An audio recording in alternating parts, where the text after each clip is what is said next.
Good morning, baseball lifers. How are we all doing?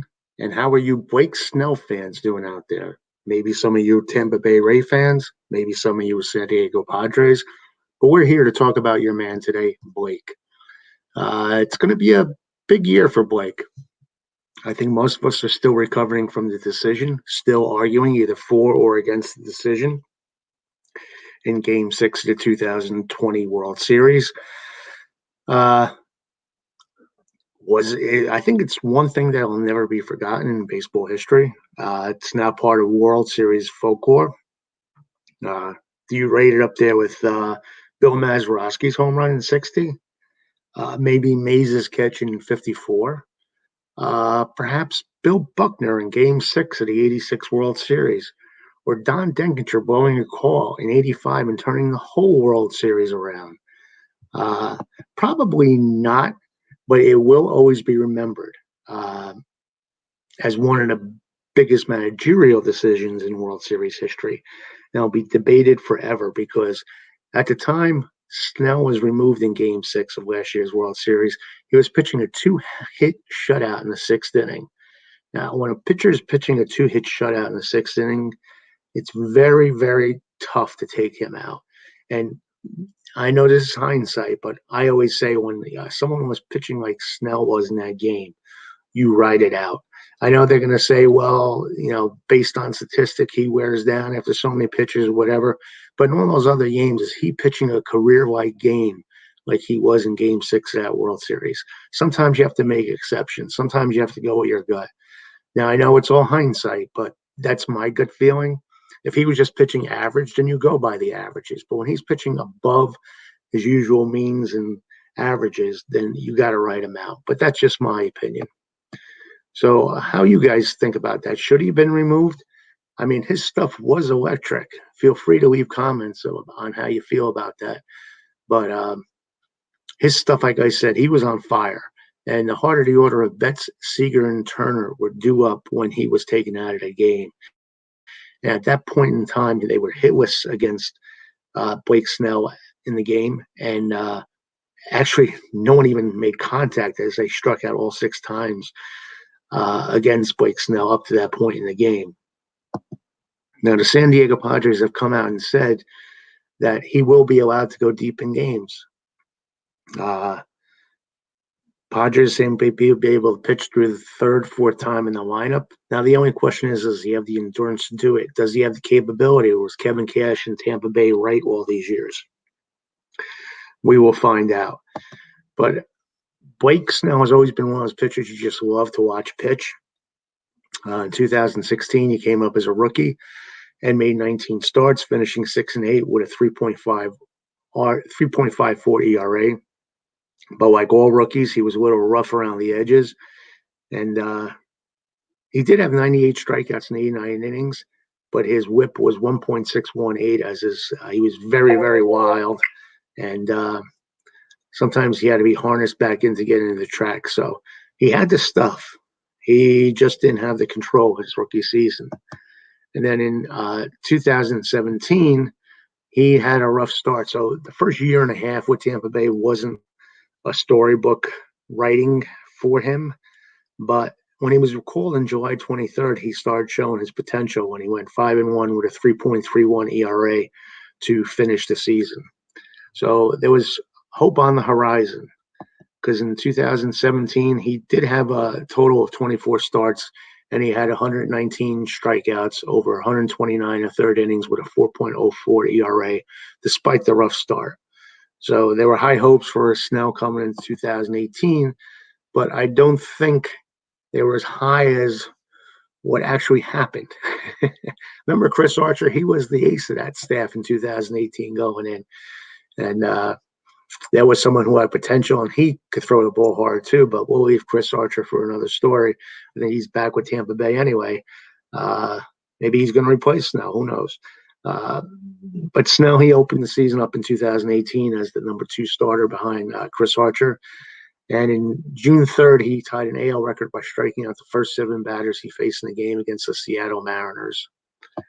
Now, at the time of the All-Star announcement for 2018 All-Stars, There was a lot of controversy for Blake Snell. I guess no one really knew about him. Playing for a small market in Tampa Bay, people weren't taking him seriously. But at that point, he was 12-4 with a 2.09 ERA, and that was the lowest of all the qualified starters who were eligible to be picked for the All-Star game in the American League, and he was not named to the original roster. But justice prevailed as Corey Kluber opted out of the All-Star game due to injury, and Snell was named as his replacement. And it ended in the controversy, and with everything due to him, Blake got to make an All-Star appearance, and that's good because that man just caught fire afterwards. I mean, to say he was on fuego is an understatement. He just tore it up the last 2 months of 2018.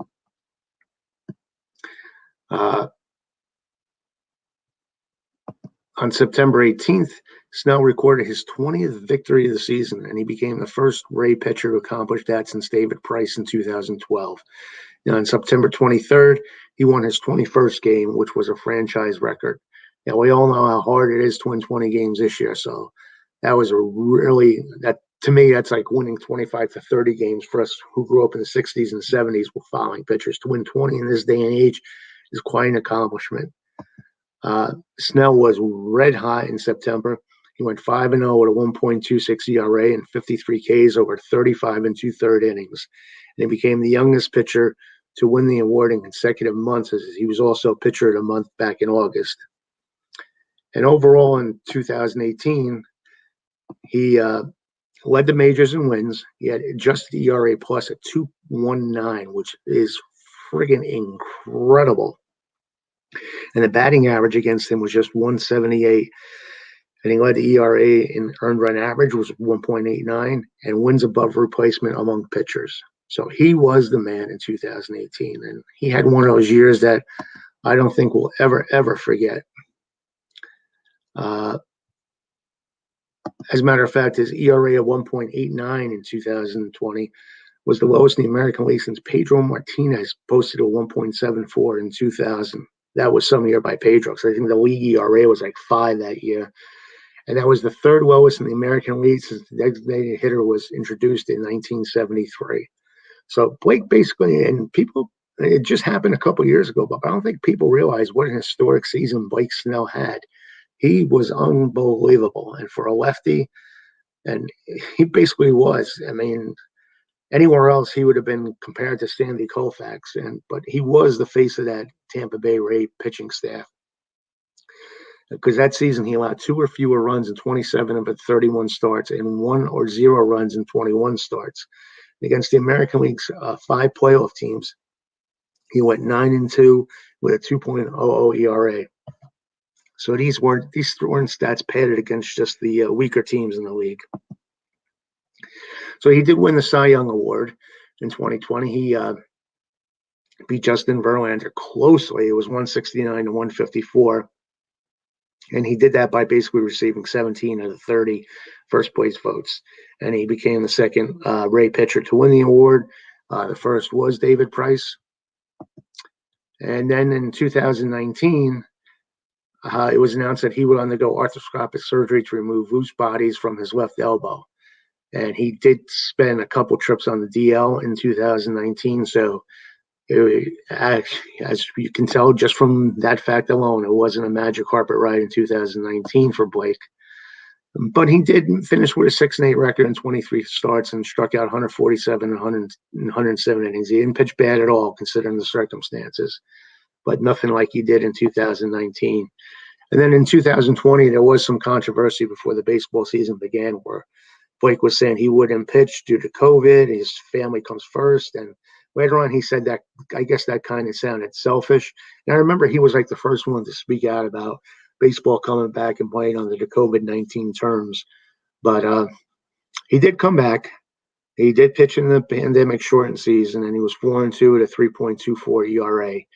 And he tied the AL record for the lead. I don't know if you want to lead the league in this with 7 wild pitches. So even he leads sometimes occasionally in bad categories. And then in 2020, I guess the Rays knew they wouldn't be able to keep Blake. He was going to be commanding the big bucks sooner than later. So the Rays traded him to the San Diego Padres in exchange for prospects Luis Patino, Blake Hunt, and Cole Wilcox, along with catcher Francisco Mejia. Now, I think you guys know how I feel about that. You can't get enough prospects when you get a pitcher when you give up a pitcher like Blake Snell. Anyone who's an all-star caliber pitcher, year in and year out. I don't care who the prospects are. They never live up to what you gave up. But you do get something in return. So hopefully a couple of these guys can pan out. But like I said, 9 out of 10 times when you give up the superstar, your payback in the return isn't as good as what you gave up. So hopefully the Padres were able to secure some good ball players there. I don't know too much about them, but it just sucks to see if you're a Tampa Bay fan have Blake leave. But he's going to the Padres, and I think the Padres are the sexiest team in the baseball this year coming into the season. They out-Cohen the Mets and got some big names, including Blake.